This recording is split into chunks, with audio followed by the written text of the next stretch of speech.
A ver, ¿se ve bien ahí? Me corro, ahí estoy bien. Sí, para la tele que nos está viendo.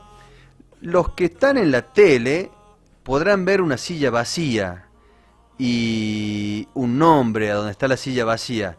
Bueno, hace 20 minutitos nos acaba de confirmar el empresario Javier Galán, representante de La Libertad Avanza, que no iba a venir. Así que bueno, ya teníamos todo armado para que esté aquí debatiendo con nosotros y bueno, con un ausente en la libreta damos inicio al alumno, un ausente en la libreta, al alumno Galán, damos inicio a este nuevo bloque de opinión y debate aquí en Media Tarde. Gracias por venir. Muchísimas gracias, Víctor. Muchísimas gracias, Rolly. ¿Quién nos visita, Mariquena, hoy? En primera instancia, justificamos al referente del Partido Libertario, el señor Javier Galán, ya que por razones de salud no pudo estar presente. Seguidamente presentamos al doctor Krug Rolando, quien es referente del Partido Justicialista, quien es abogado, diputado mandato cumplido, docente universitario, entre otros. También tenemos en la mesa de debate al doctor Quinteros Víctor, quien encabeza la línea Causa Argentina en el partido de la Unión Cívica y Radical, ex secretario de Asuntos Municipales, asesor de legisladores, entre otros. Bienvenidos. Bien, bueno, ¿cómo estaba prevista la modalidad de este debate? No sé si vieron los debates presidenciales, la idea era que sea algo parecido. Con tres invitados se plantea un tema y darle un periodo de tiempo a cada uno para que haga la introducción al tema y también un tiempo para réplica o propuesta de la temática presentada.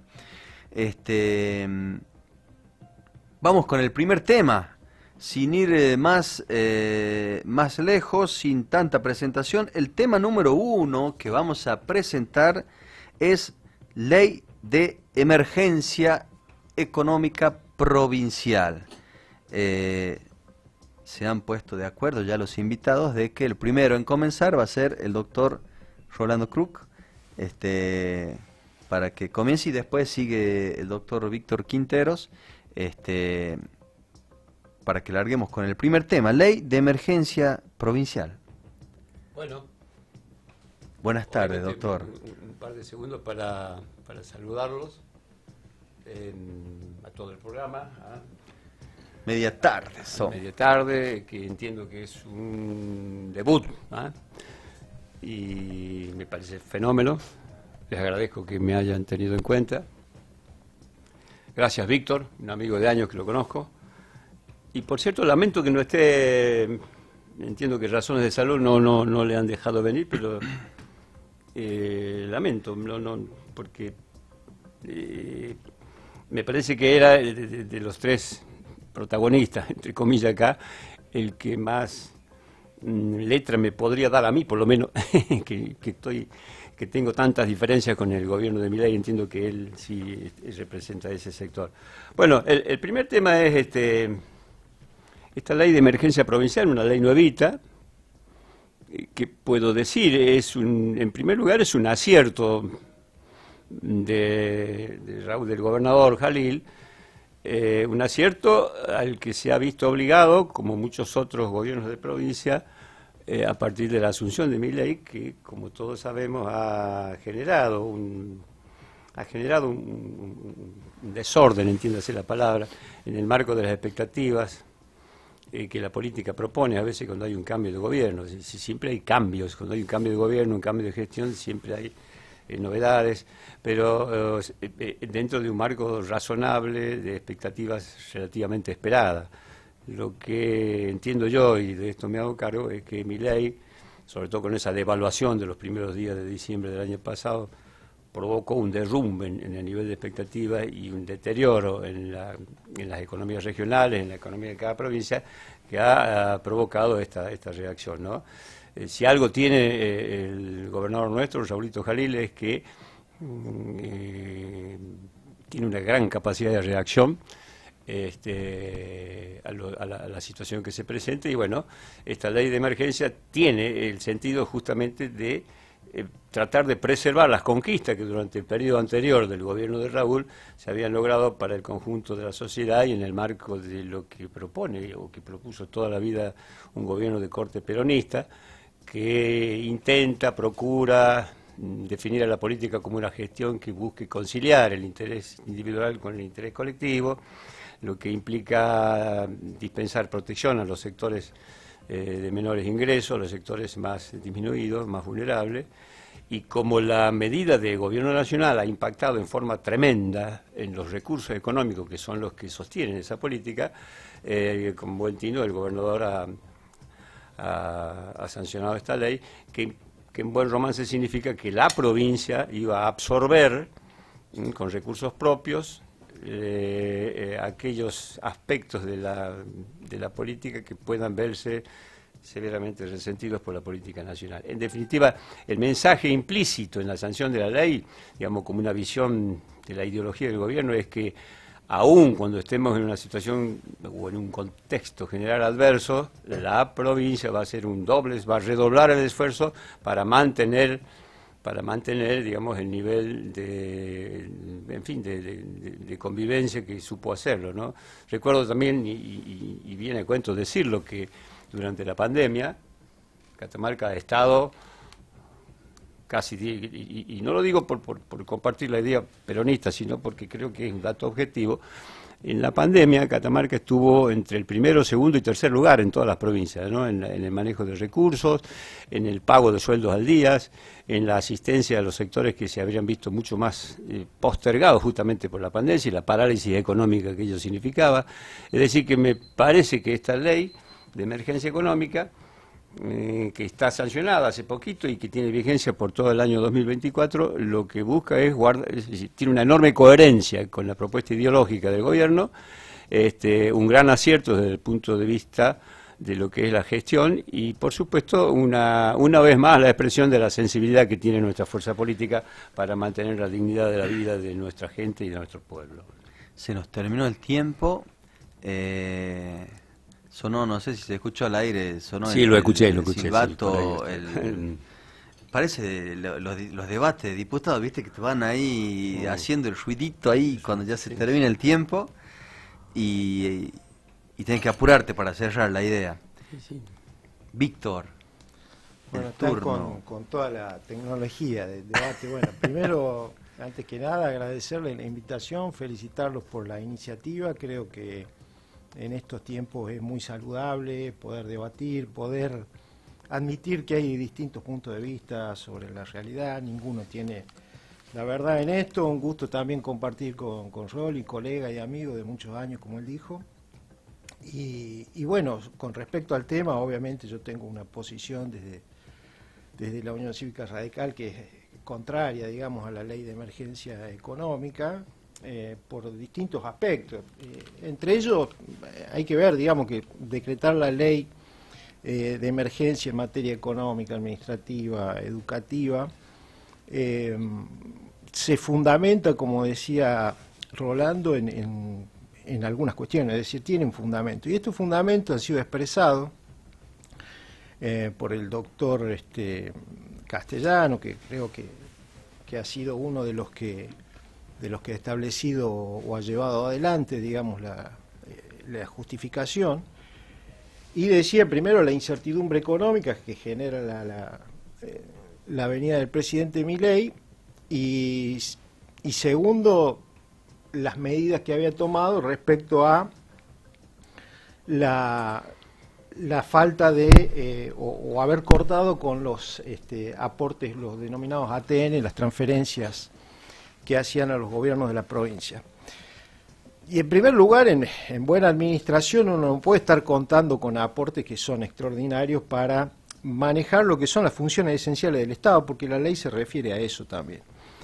Y después hay que tener en cuenta que esa incertidumbre económica tuvo mucha responsabilidad la gestión anterior, En connivencia también con Milei y con Jalil al haber desfinanciado a las provincias cuando hace la modificación del impuesto a las ganancias. Esa es la madre, digamos, de lo que le preocupó después a los gobernadores que cuando estaban en campaña trataron de ayudarlo a Massa y todos los diputados nacionales peronistas votaron. En ese sentido hay que recordar que los diputados de Juntos por el Cambio, entre ellos los radicales, se opusieron y decían que eso era una irresponsabilidad. Así que desde ese fundamento no hay nada que decir. Y después hay otras cuestiones, cuando uno lee la ley, que hace referencia a esas remanidas cuestiones de control del gasto y de eficiencia del gasto, y tenemos que decir que el gobierno, no solo el de Jalil, sino el gobierno que está en la provincia de 2011, esta parte, ha sido un gobierno que ha tratado de buscar por todos los medios no tener control. No tener control cuando modifica la ley de administración financiera, no ser efectivo. No hay mucha información sobre cómo se gasta el dinero en la provincia. La modificación, por ejemplo, también a la ley de coparticipación municipal, que ya no existe. El gobernador prefiere darle directamente a los municipios según su acercamiento. Esto ha cambiado las reglas de juego notablemente y es en contra del control.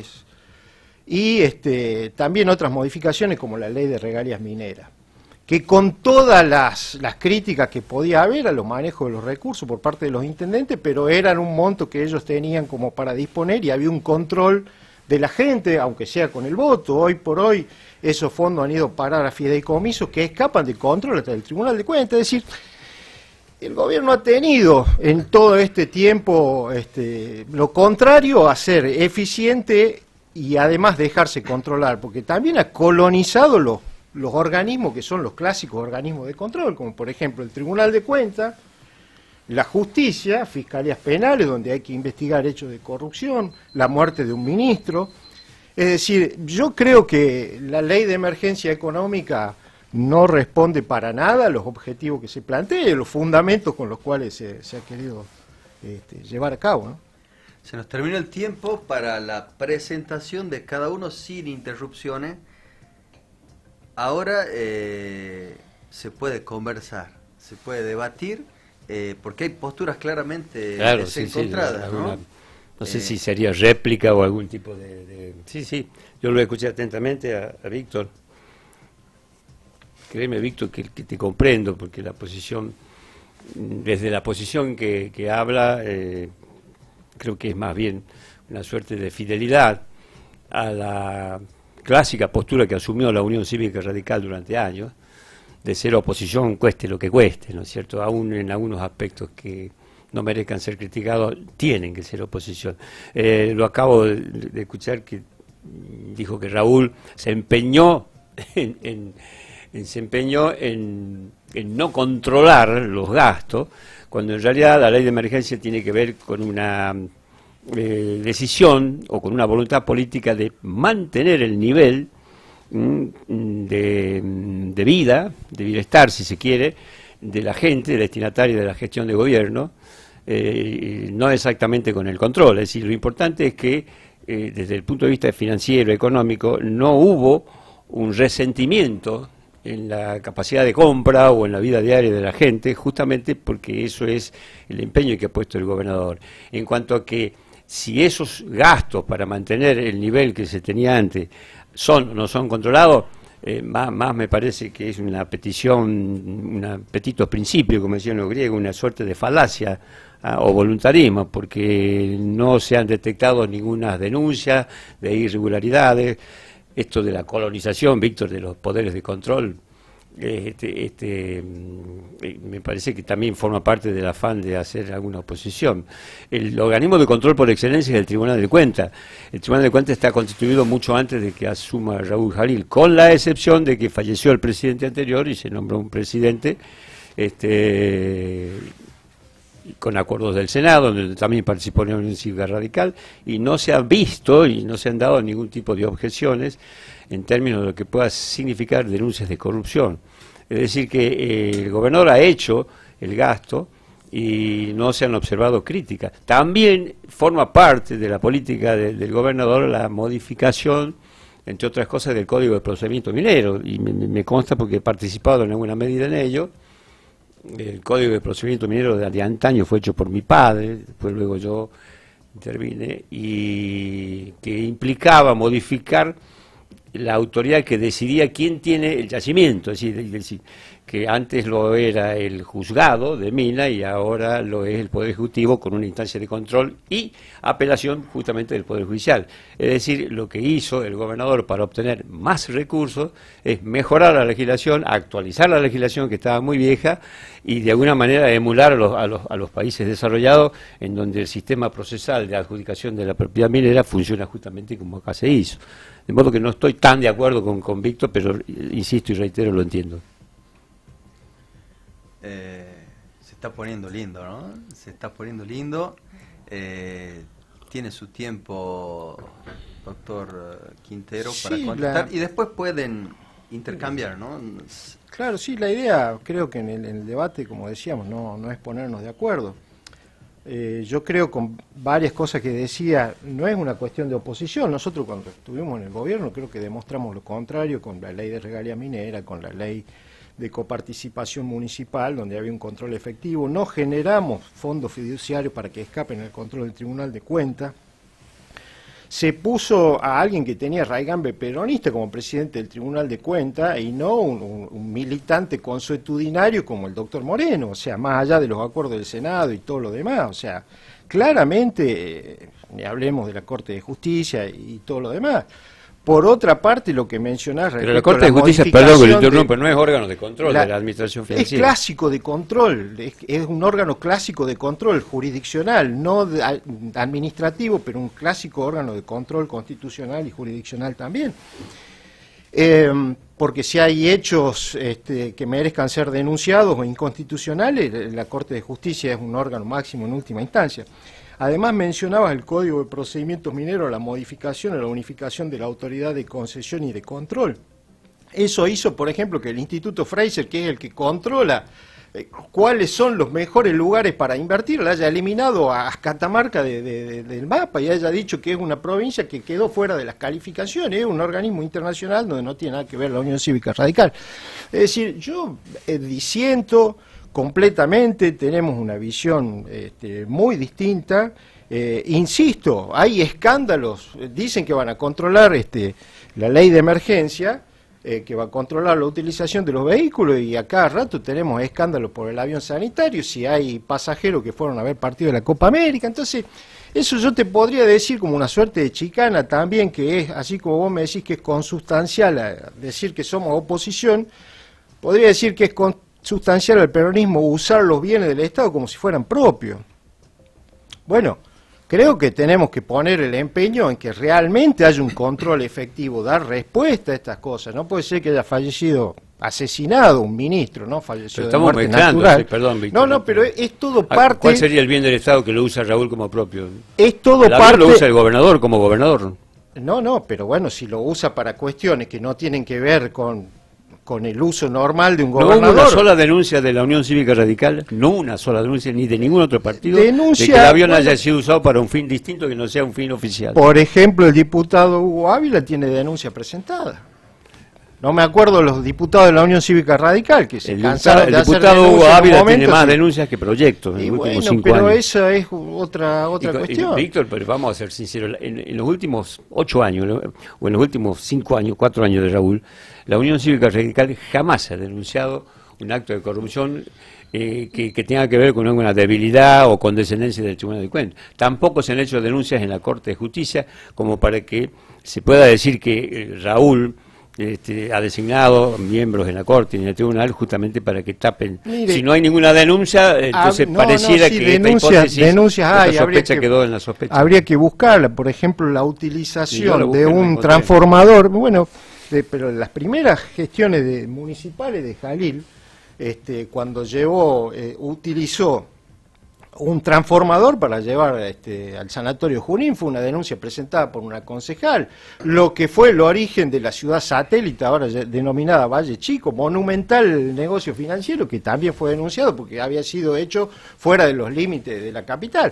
Denuncias hubo muchas, pero ya le digo, después hay a través de esa colonización o de un poder judicial que no responde a lo que debería ser la agilidad del servicio de justicia, eso es otra cosa. Pero la Corte de Justicia, definitiva, Víctor, hasta antes de ayer estaba integrada por 3 miembros de la Unión Cívica Radical: Pepe Cáceres, el doctor Chipitelli y la doctora Saldaño. perfecto, pero ¿cuánto? Y hace solo 4 años La que doctora tiene 7 Saldaño miembros. no es de la Unión Cívica Radical. es de la No Unión viene del Cívica- peronismo. Bueno, no sé, fue funcionaria de... Tengo entendido que hay un arreglo con Oscar fue Castillo. inclusive... Arreglo con Oscar. Bueno, no importa, pero de todas maneras no hubo un acto Inclusive que... fue apoderada del Partido Justicialista. habrá hecho una mutación en sus Puede convicciones ser, ideológicas. no lo sé. Se nos da para seguir, se nos terminó se pone lindo. el tiempo de los cuales podían hablar los dos sin interrupción. ¿Quieren seguir debatiendo algún punto, intercambiando, Solo me gustaría interrumpiéndose? añadir, No hay porque problema. yo no sé si va a coincidir o no, Víctor, pero por ejemplo... La idea es de invitar a un peronista, un radical y un libertario. Sí, pero para está que bueno, no está coincidan, bueno. está bueno. Por ejemplo, durante el gobierno de don Arnoldo Castillo, luego de Brizuela del Moral, probablemente el yacimiento aurífero, si digo bien, o sea, la mina de oro una de las más grandes de América, la teníamos nosotros. No estoy denunciando corrupción, sí estoy denunciando quizás, a mi modo de ver, incapacidad política, porque teníamos la oportunidad de cambiar la matriz socioproductiva de Catamarca. Catamarca es una provincia que vive del empleo público, no genera recursos propios, y tuvimos los recursos para hacerlo, y no lo hizo Castillo, y no lo hizo Brizuela del Moral, y usaron esos fondos, hicieron otras obras, el predio ferial, el estadio, pero mi crítica es que se pudo haber utilizado esos fondos para justamente generar... Una provincia crece...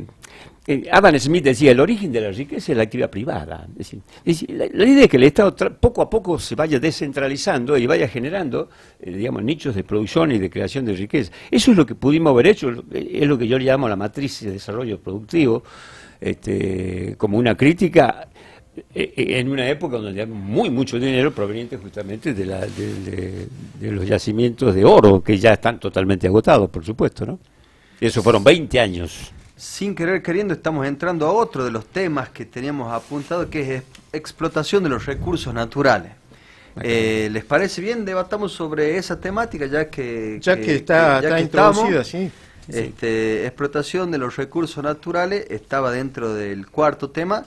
Le damos inicio, no sé si quiere terminar con la idea. No, está doctor, perfecto, sí. Avancemos con el recurso natural. Yo soy absolutamente crítico de la política de recursos naturales que ha tenido la República Argentina de un tiempo a esta parte y que tiene que ver específicamente con la minería, a la que hacía referencia Rolando, con leyes que han sido nacionales.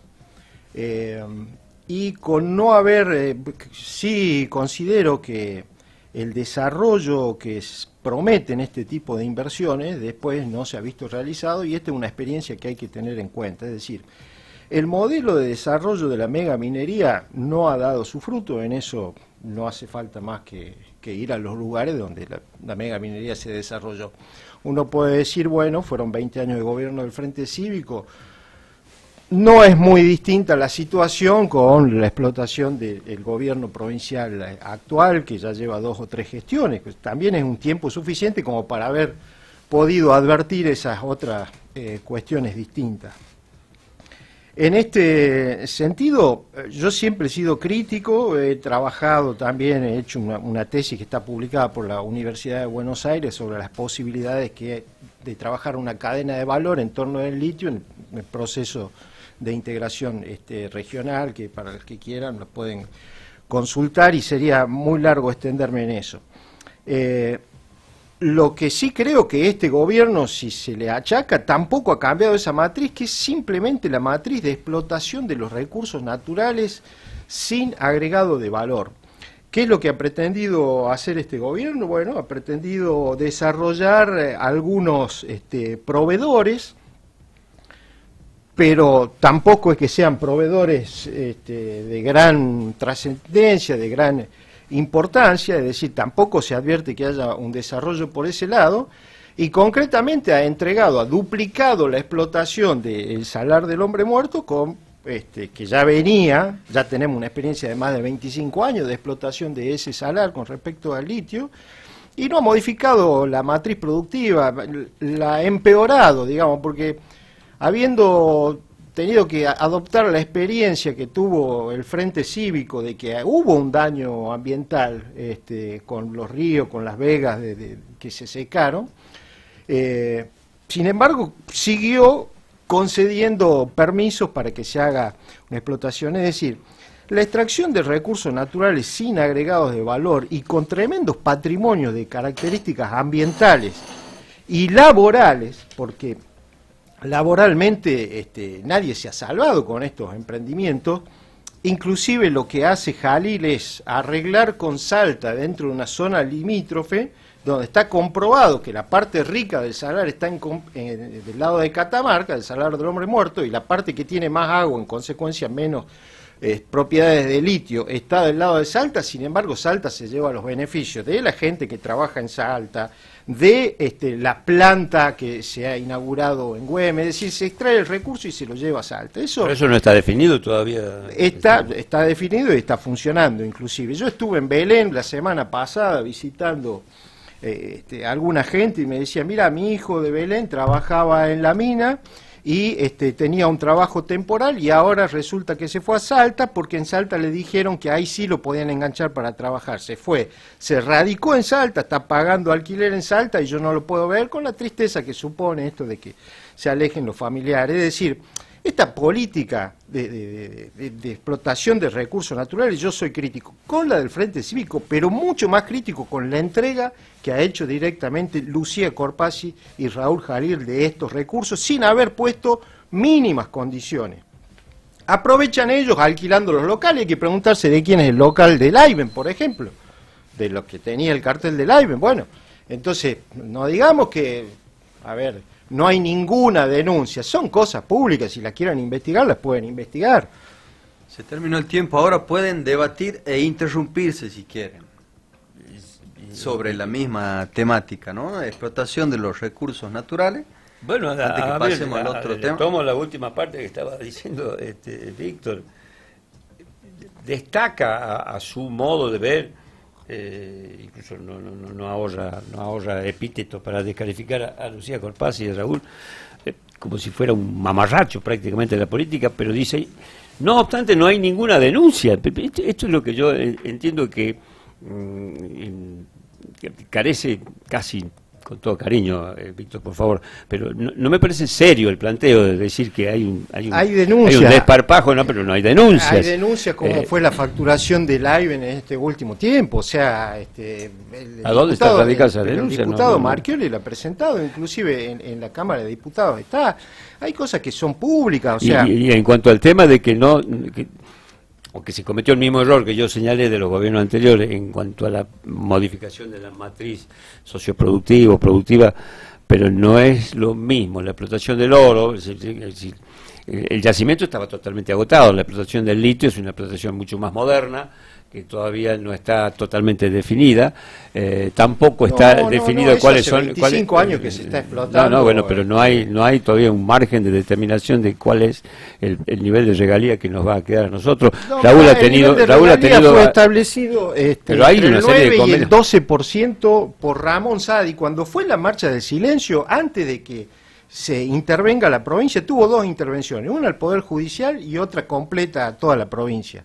Bueno, entre la intervención al Poder Judicial y la intervención se firmó el contrato del salar del hombre muerto por el proyecto Fénix, donde estaba establecida la regularidad entre el 9 y el 10. No, bueno, pero ya, después los pícaros de la minera obviamente aprovecharon el tope que puso Menem del 3% para venir a pedir, y ese fue un error del gobierno del Frente Cívico de haberle dado el tope del 3% cuando el negocio del litio tiene mucha más rentabilidad. Mira, te lo explico. El costo, porque la ventaja que tenemos en los salarios andinos es el costo de producción. La tonelada de litio sale entre $4.000 y $5.000, cuando en otros países sale, pero muchísimo más, $8.000, $12.000. Hoy el precio del litio está aproximadamente en $20.000 la tonelada. Estuvo en 13.000 y anteriormente estuvo en 84.000. Decime si no hay margen para poner la regalía en el 12%. Decime si no hay margen para cobrarle el agua, porque el agua que utilizan es escandalosa la cantidad de agua que utilizan. Y vos sabés que hay una ley de agua que establece un canon y no se la cobran. No se la cobran. ¿Por qué no se la cobran? Porque primero en el proyecto Fénix no lo quería pagar en su momento Minera del Altiplano, porque a Ramón Sadi se le había olvidado poner ese impuesto, esa tasa en el anexo, en el apuro, olvido, entre comillas. Entonces, después eso llevó a un juicio durante muchos años, cuando estaban por poner la plata, que aparece Lucía Corpazzi diciendo no, vamos a permitirles que exploten y vamos a crear esta regalía. No me recuerdo esos datos, pero vos yo te los paso a todos, porque los tengo. Me está pasando, pero no me estás pasando que en el acuerdo, y además te has remontado a época, en el acuerdo originario con Amusto, que es lo que había suscrito en la época de Ramón Sadi, estábamos hablando de un 14%, en donde hubo problemas incluso con la Secretaría de Energía de la Nación. Y no es casual que el interventor de la provincia de Catamarca, eso es lo que también generó ciertas dudas en cuál era el real motivo de la intervención de la provincia de Catamarca, primero de la justicia y después del gobierno. No es casual que el interventor fue Prol, que era el secretario de Energía de Menem, es decir, y que ahí hubo una ruptura interna entre un gobierno nacional y un gobierno provincial. Eso vos te debes acordar. Y ahí estamos hablando de un contrato que hablaba de un 14%. Que terminó después de años, después del 92, después de la intervención y de la otra elección que ganó Castillo, con un contrato que teníamos, creo que un 3% en Boca Mina. Es decir, fue una ley nacional del tándem Menem-Massa, tampoco es que fue de Arnoldo Castillo la ley. Pero inclusive ahí se podría haber parado de una manera distinta el gobierno aprovechando el canon del agua. En esto yo soy absolutamente crítico con la gestión del Frente Cívico y con la gestión actual, porque creo que ese es un patrimonio de los catamarqueños que hay que defenderlo a capa y espada, no importa la camiseta del partido que tengamos. Lo que hay que tratar de hacer es la cadena de valor. Los países y las empresas se mueven dentro de la inserción en una cadena de valor, y nosotros nos estamos insertando de la manera menos conveniente, que es entregar la riqueza y no capacitarnos, no incluir tecnología. No conozco en detalle algunos puntos de lo que habla, pero sí he sabido que muchos de los convenios que han sido suscritos y han sido aprobados, incluso en el plano del Parlamento, han sido aprobados y votados también por los diputados de la Unión Cívica Radical. Sí, seguro, en algunos casos con desconocimiento, y en los últimos convenios ya más o menos tenían alguna data en el que se opusieron, pero no les alcanzó porque ya no tenían la mayoría. Estamos casi peleando, ¿no?, por algo que los dos lo hemos hecho de forma conjunta. Cuando digo los dos, peronismo y radicalismo. Así. Estoy viendo que puede haber puntos en común y se podría, empezar a pensar en las coincidencias para proponer algo beneficiosos para la provincia. A mí me parece que hoy revisar tanto, más que revisar lo que pasó, se impone cómo definimos la política de explotación de los recursos naturales a partir de lo que dice el DNU y lo que dice la ley base de Milei, en este plan que tiene Milei de que pareciera que solo le importa la intensificación de la explotación, cueste lo que le cueste, se mueran los peces, se acabe el agua. Esto me parece que es un desafío no solo al gobierno, en este caso del peronismo, de Raúl, sino a todos los representantes políticos de los intereses catamarqueños, sobre la base de un artículo 41, un tremendo artículo como muchos otros, como el 43, toda la faz de protección a los nuevos derechos, lo que se llama el nuevo concepto, el nuevo sujeto y el nuevo derecho constitucional, que fue una manda lograda en un acuerdo gigante entre Alfonsín y Menem en el año 1994 y que es ratificada por los tratados internacionales. Ahí eso nos pone en un punto de reunión a ambas fuerzas frente a alguien que hoy pretende destruirla, desconocerla, y a mi juicio, qué lástima que no haya venido el empresario acá, en el afán solamente de creer que hay que crecer por sobre todas las cosas, ¿no? Porque estamos en un contexto provincial, pero dentro de un contexto nacional que piensa, porque pareciera que la política y la gestión del gobierno nacional solo es fiel a la ideología de quien la sustenta. Y yo siempre digo que política, está bueno tener ideología, no se puede hacer política si no tenés una convicción ideológica. Pero cuando uno hace gestiones, si yo gano la elección y tengo que gestionar, ya la ideología sola no me alcanza. Se impone una cuota de pragmatismo, una cuota de la necesidad de negociar y conversar con otros sectores. Y qué es lo que nos está pasando ahora. Milei pareciera ser que la única fidelidad que necesita conservar es a su ideología, una ideología para mí de loco, esta cosa del anarcocapitalismo o de Milton Friedman, es decir, que solo reparan lo que ellos le llaman el equilibrio fiscal y se olvidan de lo que nosotros llamamos el equilibrio social. Es decir, en un modelo de esa robustez en el ejercicio del crecimiento de la economía solo para acumular. Hay algunos economistas como Milton Friedman que piensan que la economía no tiene fronteras. La economía no tiene fronteras. O sea, la riqueza puede ser infinita. Y el equilibrio fiscal asegura y garantiza que el que puede producir y puede crecer va a crecer, pero no asegura lo que nosotros llamamos el equilibrio social. Es decir, ¿de qué nos sirve en buen romance? ¿Para qué quiero ser Finlandia si el costo de ser Finlandia es que la mitad de la gente se me va a morir? En ese contexto está hoy, y creo que es un desafío común, tanto al peronismo, desde luego, o por lo menos a ciertos sectores del radicalismo, no aquellos que desde el pacto de allá con Lilita Carrió, algunos radicales se han convertido en furgones de cola de movimiento. Pasamos al otro tema. ¿Y qué tema, no? Para debatir de gran debate de los distintos partidos políticos, rediscusión de la coparticipación federal. Uno de los puntos dentro del Pacto de Mayo. Después del Pacto de Mayo, el gobernador anunció el Pacto de Agosto, que si se discute o se rediscute la coparticipación federal entre las provincias, calculo que después se va a tener que discutir obligatoriamente la coparticipación, la ley de coparticipación municipal. Que ya no existe, que está derogada por este gobierno. O sea. Lo dejo sobre la mesa. ¿Quién quiere arrancar? Y bueno, pero de vuelta, el contexto que nos propone el gobierno nacional es, así rápidamente, en buen romance, la eliminación de la coparticipación federal. Rediscusión, dice la... Sí, a ver... es una forma mal disimulada de decir quiero eliminar la copa, porque la copa pueden fallar algunos números. Organicemos, como decía Néstor Kirchner, si nos organizamos, vamos todos... que ahora le demos que empiece el doctor Víctor Quintero, después pone usted y de ahí debatimos. Mirá, con respecto a la coparticipación federal es un tema complejísimo, digamos, no se lo podría resumir en un debate de 4 minutos. ¿Qué significa? Es un sistema por el cual el poder de imposición que tienen los estados, de imposición en el sentido de que puedan poner una carga tributaria sobre las personas, sobre las empresas, etcétera, sobre determinadas actividades, está dividido.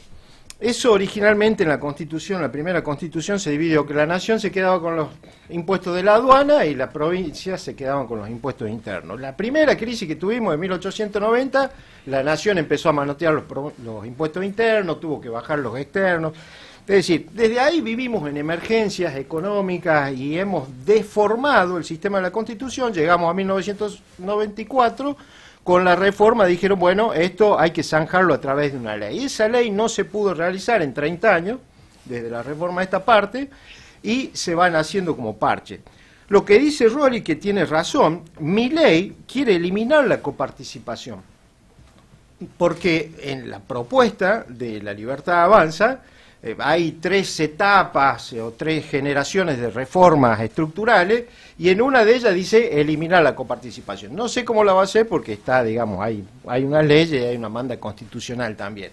Y uno cuando empieza a buscar, porque no explica mucho sobre el asunto, se da con que hay una Asociación Argentina de Contribuyentes, que es una organización que hace lobby para bajar impuestos, así lo dice en su página, que le presentó y La Libertad Avanza con Victoria Villarroel y el famoso Berti Venegas Lynch, que dice que no le gusta la educación obligatoria, lo presentaron y no hay mucha información, pero la que hay habla de unos índices que son raros, en el sentido, ya los conocemos al cuento. Te dice, el programa se llama Desigualdad Fiscal entre las provincias y modalidades para salir de la coparticipación. y te empiezan a mostrar el índice que dicen el índice de la dependencia. ¿Cuánto depende una provincia entre lo que gasta y lo que recibe de la nación, como si fuera plata de la nación, es plata de las provincias también? O si no te dice, dividido lo que recibe la coparticipación en el número de habitantes de la provincia, resulta que el de Catamarca recibe mucho más que el de Buenos Aires. Bueno, eso esconde una idea que se habló en los 90 y que la introdujo el peronismo en los 90, no el liberalismo. El peronismo con Menem, porque también hay distintos peronismos y distintos radicalismos, históricamente. Entonces, ¿qué es lo que dijeron ahí? Que había provincias que son inviables. Y eso de las provincias inviables a mí no me gusta, porque atrás de eso está la idea de que el que tiene más se la tiene que llevar a toda, y el que no tiene se la tiene que arreglar como pueda. Entonces, cuando te hablan, viste, de la comparticipación con esos índices, vos tenés que estar muy atento, porque te vienen a manotear la plata, la poca que vos tenés te la vienen a manotear. Entonces, de vuelta, los catamarqueños tienen que estar atentos y no el gobernador o quienes sean, por hacerse los amigos del mandamás hoy, ir a entregar los recursos. Y se tiene que plantar como bandera y decir, no señor, lo mínimo que necesita Catamarca es esto, lo que tiene hoy. Para abajo nada, porque vienen para bajarte el índice, que era un índice que se logró entre Raúl Alfonsín, con Vicente Sadi cuando era presidente del Senado, es decir, fueron ventajas políticas, pero que tienen un trasfondo histórico también, porque Catamarca, La Rioja, San Luis, Formosa, Chaco son provincias postergadas dentro del contexto nacional. Entonces no puede ir todo a la región húmeda, tienen que seguir aportando, porque lo que dice la Constitución es que tiene que haber un desarrollo armónico, y en eso obviamente que somos radicales con todas puestas, de decir, bueno, tiene que haber federalismo, estos regímenes de discusión tienen que respetar esta idea de que todas las provincias tienen que ser iguales en cuanto a la oportunidad de crecer, a la posibilidad, que eso mucho a la gente de Libertario y los que lo apoyan, no le gusta esta idea. Bien, cumplimos con el tiempo en la exposición del doctor Víctor Quintero. Doctor sí, también Rolando Cruz. coincido en general, porque esto evidentemente era más bien un desafío para el empresario que no ha venido, porque la propuesta de mi ley es exactamente esa, la describió muy bien Víctor, ¿no? La propia Constitución señala en el 75, el artículo 75, expresamente, creo que el inciso 12, que debe existir una ley convenio que lleve a cabo, que permita llevar a cabo la coparticipación sobre la base del temperamento de que una democracia fundada en un principio republicano y federal exige la distribución de recursos para todos con el sentido de la misma oportunidad. Hoy creo que están, no sé si es del total de recaudación de impuestos coparticipables, porque no todos lo son, y ahora Milei a algunos impuestos los ha sacado de la coparticipación, creo que el impuesto país, si no me equivoco, entonces el 52 o 54% para las provincias y el 46 o 42% para la nación. Los libertarios son como los ricos neuróticos, digo yo, es decir, ellos dicen, pero ¿por qué a mí me sacan más? Y te sacan más porque sos más rico, y el otro recibe más porque necesita más. ¿Sí? Administrar una... A ver, me salgo, pero no me salgo. ¿Qué es la política? La política, entiendo yo, es el arte de gestionar, ¿no es cierto?, 3 niveles. Es decir, el Estado, que implica servicios, seguridad, educación, justicia; el mercado, rentabilidad para la actividad privada, sí, y la comunidad social, que es la que me mide, me define los modos de vida, los modos de sentir, los modos de pensar y sentir, como diría Spengler. Un economista que niegue esos 3 niveles está negando la realidad que manda justamente la ciencia económica. Es lo que hacen los libertarios, que quieren hacer desaparecer el Estado. Entonces, en ese análisis macro que incluye estos 3 niveles, para establecer un principio de igualdad, es necesario generar recursos económicos o medidas vinculadas con lo económico que apunten no solo al equilibrio fiscal, que es la obsesión de los economistas, sino también el equilibrio social. ¿De qué me sirve un equilibrio fiscal si yo no tengo equilibrio social? Cuando hay desequilibrio social no hay igualdad. Cuando no hay equilibrio social, la libertad que tanto pregona Milei es solo libertad para los ricos.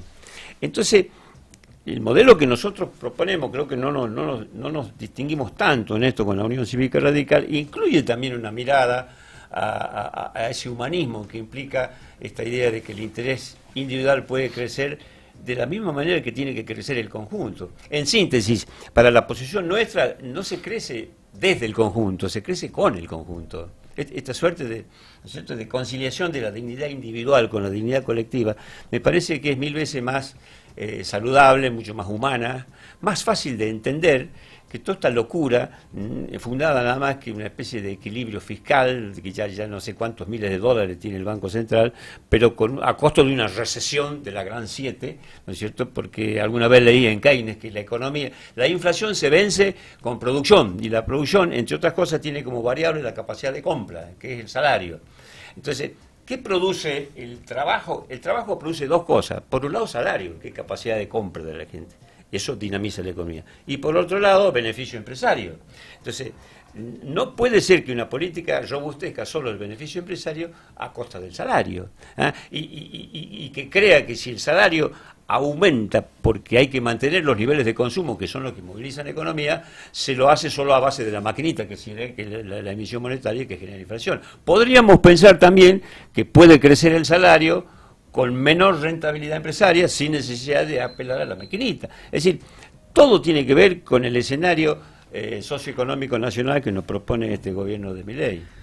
Qué rápido se nos pasó el tiempo, se nos terminó el programa, son las 20 horas, me gustaría estar, que sigamos debatiendo, no sé, una hora más.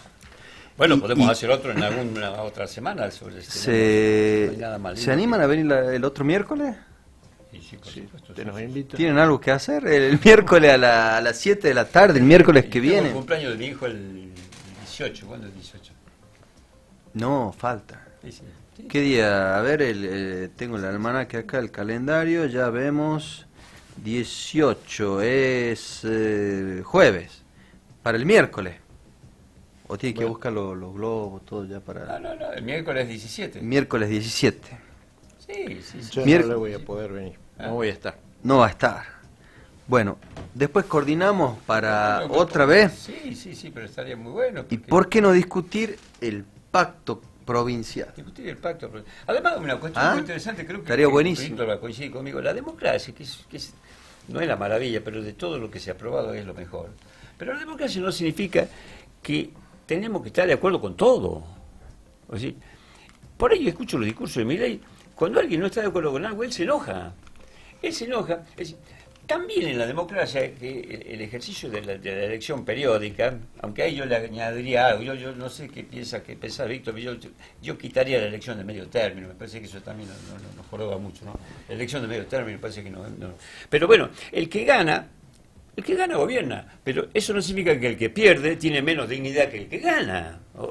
Es decir, estos son los valores, los conceptos que tenemos que revisar entre todos, ¿no es cierto? Sin pelear, ¿no? Exactamente, era algo que decía Leandro Alem, que en el debate, en el roce de los partidos políticos es donde se avanza, digamos, no necesariamente tenés que coincidir, porque eso sería ir hacia un partido único, cosa que tenemos que aprender a disentir, a tener pensamientos distintos, y que eso en democracia es lo que puede llevar a la construcción, no el pensamiento único, no la coincidencia total. En algunas cosas se coincide, pero no está mal disentir. Y se puede disentir y debatir con altura, como lo hicieron ustedes dos hoy. Muchísimas gracias por venir. No, gracias a ustedes. Rolando, Víctor. Muchas gracias. Ya vamos a coordinar para un próximo debate. Muy enriquecedor. Yo aprendí hoy un montón y bueno, eso es lo lindo, ¿no? Que haya disidencias y que se pueda charlar y debatir en el marco del respeto. A eso es lo que apuntamos y ojalá que podamos de este segmento que salgan propuestas para mejorar las cosas, ¿no? Para nuestra provincia. Bueno, el mayor de los éxitos para esta iniciativa. Muchas gracias. Nosotros nos vamos a mañana No, el viernes nos reencontramos porque mañana está la semifinal de la Copa de acá de la Liga Capitalina de Fútbol. En vivo y en directo lo transmiten los changos de Un Fútbol y a Otra Cosa. Fútbol y a Otra Cosa. Así que transmisión en vivo y en directo desde la cancha de la